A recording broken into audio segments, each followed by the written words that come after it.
আমাৰ যিটো খাবাৰ এইখনৰ যিটো পথ আছে অফিচৰ ৰাণী পথ বুলি ইয়াতে মানে এটা ল'ৰাই হিৰ'ইন লৈ আহি থাকে সেই সহযোগত এই তোৰ আৰক্ষীৰ লগতে ৰেঞ্জ ফিল্ড টিম এনেকৈ সহযোগত আমি আৰু গাঁৱৰ ৰাইজে মিলি এটা ল'ৰাক মানে ধৰিব সহযোগ হয় মানে ধৰিছোঁ আমি আজি আৰু এই ল'ৰাজন দীনদয়ালৰ ছাত্ৰ বুলি আমি ইতিমধ্যে গম পাইছোঁ।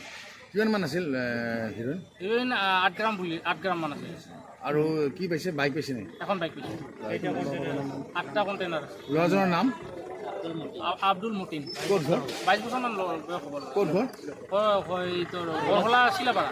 আৰু এইটো মানে প্ৰায় হৈ থাকে নেকি এনেকৈ? এইটোত প্ৰায় হৈ থাকে, আমি শুনা পাইছোঁ এইটো ৰাস্তাতে বহুত মানে ড্ৰাগছৰ মানে কি হৈ থাকে, সৰবৰাহ হৈ থাকে।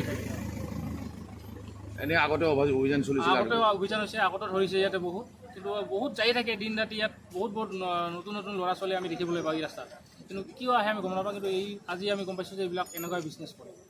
ঠিক আছে, হ'ব।